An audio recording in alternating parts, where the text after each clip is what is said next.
Hello, everyone, and welcome. My name is Christina Jenkins. I'm the Manager of Analytical Services at RoosterBio, and today we're going to talk about RoosterBio's optimization of Jess protein analysis for characterizing extracellular vesicles from hMSC bioreactor cultures. RoosterBio, founded in 2013 in Frederick, Maryland, has over 50 employees. It is dedicated to accelerating the implementation of scalable advanced therapies. We offer cGMP media and cells supported by FDA Type II master files for use in clinical trials, and our global reach spans over 300 institutions across 25 countries, including distribution centers in Europe, South Korea, and China. Our continuous growth and innovation have led to over 200 peer-reviewed journal articles featuring our products, processes, and services since 2015.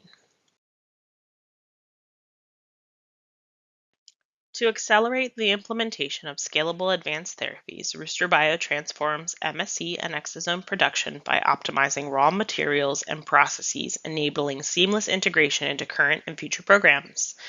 Our products and services simplify the establishment of MSCs and exosomes in new programs, support scalable transition to 3D platforms, and provide custom solutions tailored to specific needs, leveraging our bioprocessing expertise. Additionally, our GMP-grade products with FDA Type II master files facilitate faster clinical translation, reducing risk and allowing you to focus on complex challenges. Today, we will be focusing on some of our analytical methods that are used for characterizing exosomes. Defining your product with critical quality attributes is paramount to ensuring the production of high-quality extracellular vesicles.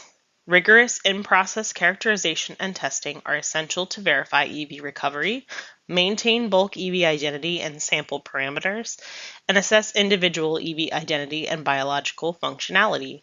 Such meticulous adherence to quality attributes guarantees the consistency, purity, and efficacy of EVs, which are crucial for their therapeutic applications. Ultimately, this approach is fundamental to ensuring the reliability, safety, and effectiveness of the final product. RoosterBio offers comprehensive EV analytical services to ensure the quality, purity, and functionality of extracellular vesicles. Our highlighted assays include nanoparticle tracking analysis, EV purity assessment, protein quantitation, surface marker expression, cytosolic marker expression, miRNA quantitation and identity analysis, total RNA and DNA quantitation, albumin analysis, CD73 enzymatic activity, and angiogenesis assays.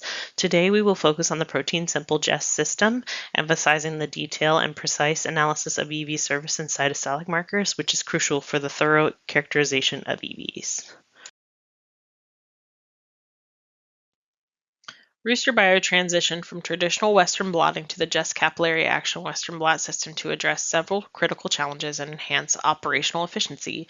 Traditional Western blotting was labor intensive, had limited sample capacity, and struggled to produce clear final images. The Jess system offers high throughput and data output, reducing assay execution time by 50%. It decreases the risk of failure when optimized and facilitates both qualitative and quantitative assessment. Moreover, the Jess system scales effectively and efficiently, delivering optimal data output and clear images. This transition was motivated by the necessity for expedited execution, enhanced analytical capabilities, comprehensive reporting, and cost-effective, sustainable operations.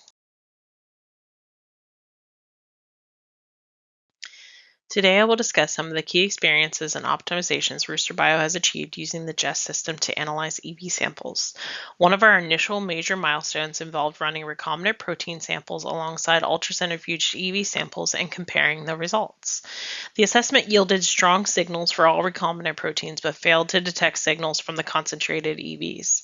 The chemiluminescent signals from the recombinant proteins indicated that the antibodies selected were functional, although they had high background signal and produced higher molecular weights than anticipated. To improve detection outcomes in future experiments, we resolved to continue ultracentrifugation of EV samples and incorporate EV sample lysis as part of sample preparation.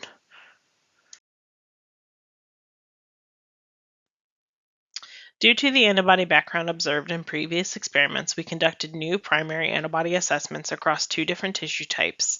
We selected bone marrow and umbilical cord cells, which were prepared as cell lysates and were analyzed to determine protein concentration using the total protein quantitation assay.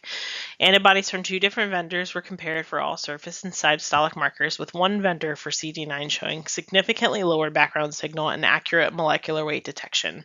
Future steps involve acquiring antibodies for CD63 and CD81 from the vendors with lower background signal, aiming to ensure consistency and reliability in further experiments through the use of high-quality antibodies.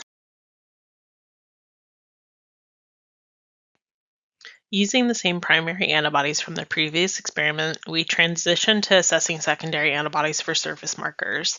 We employed the same sample types, bone marrow and umbilical cord lysates, and analyzed them to determine protein concentration using the total protein quantitation assay. Secondary antibodies from two different vendors were compared for all surface markers, with secondary antibody 1 exhibiting more background noise than secondary antibody 2. This observation led to a preference for secondary antibody 2, which simplifies the process and eliminates dilution steps. Additionally, we learned that incorporating standard 1 into the analysis corrected the molecular weight discrepancies. To assess the background signal of the optimal antibody selected, we conducted an experiment running the primary and secondary antibodies individually. We selected umbilical cord cells, which were processed into cell lysate, and an umbilical cord EV sample, which was ultracentrifuged and lysed. Both samples were analyzed to determine protein concentration using the total protein quantitation assay.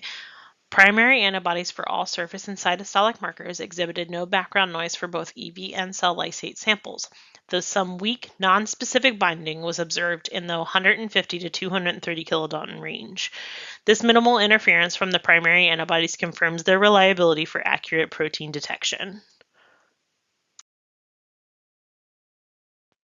To further optimize the detection of surface and cytostolic proteins, we assessed the use of the milk-free antibody diluent instead of antibody diluent 2. An umbilical cord EV sample was ultracentrifuged, lysed, and total protein concentration was assessed using the total protein quantitation assay. The optimal primary and secondary antibodies identified previously along with the milk-free antibody diluent were utilized, resulting in good signal intensity for CD9, ALEX, and TSG101. However, CD63 did not produce the smear typically seen with N-glycosylated proteins, and CD81 expressed some background noise. The milk-free antibody diluent significantly improved signal clarity for most markers, enhancing overall assay reliability and clarity. We further investigated our CD63 antibody selection by performing a comparison using a specific vendor recommended in previous experiments.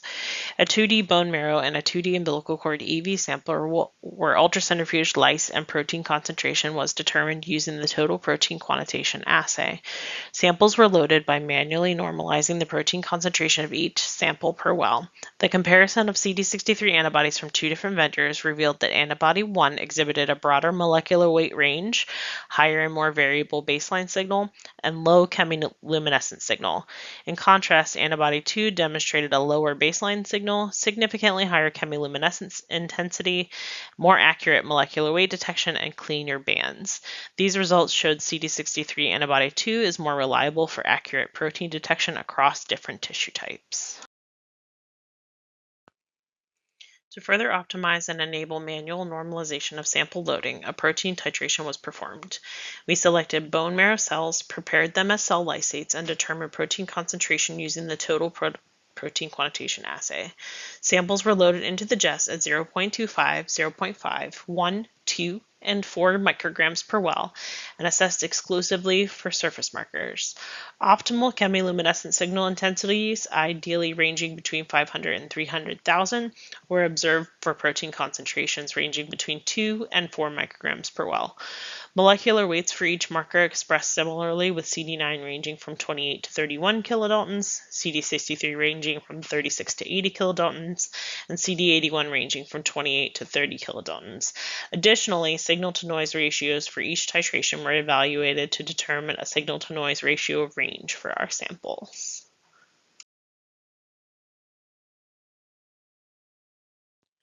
RoosterBio has enhanced its tetraspanin cytostolic marker assay on the Jess system to ensure robust and repeatable results for detecting the presence or absence of surface and cytostolic markers. The assay outputs include molecular weight, chemiluminescent signal intensity, protein concentration per capillary, and particle concentration loaded. Additionally, RoosterBio has refined the assay to normalize output to luminescence per particle. Future optimizations involve loading the Jess based on particle number instead of protein concentration, evaluating the automated protein normalization kits offered by Bio-Techne, assessing the fluorescence capabilities of the Jess system with our samples, and comparing the performance of running samples under reduced versus non-reduced conditions. So how do we use the Jess capillary action system at RoosterBio? Well, you ship us a sample. We take that sample and we thaw it. We ultracentrifuge it. We then remove the supernatant and resuspend the pellet in lysis buffer. We then process that sample further and freeze overnight at -20. And then we perform a total protein quantitation assay to determine the total protein concentration. We load based on protein concentration, which is normalized manually, and we load 3 microliters of each sample into the well. We do run our samples under non-reduced conditions. Currently, the markers that we look at are CD9, 63, 81, ALEX, and TSG101, so the tetraspanins and cytostolic markers. We have also looked at CD73, calnexin, and annexin. At RoosterBio, we have successfully generated both 2D and 3D EV samples, scaling our process from flasks up to 50-liter bioreactors. We have made substantial investments into EV analytics to understand how scaling up from 2D to 3D cultures affects surface and cytostolic marker expression levels, along with many other EV analytics. Bone marrow cells were selected, thawed, and expanded in both 2D and 3D cultures until confluency was achieved. The media was then switched from Rooster Nourish to EV Collect, with EV samples collected on day 8 and day 10. Both 2D and 3D samples exhibited molecular weights within the expected ranges for each tetraspanin surface marker. However, 2D EV samples showed lower chemiluminescent signal intensity due to reduced particle concentrations, while 3D EV samples demonstrated higher signal intensity attributed to significantly greater particle concentrations in the 3D culture system.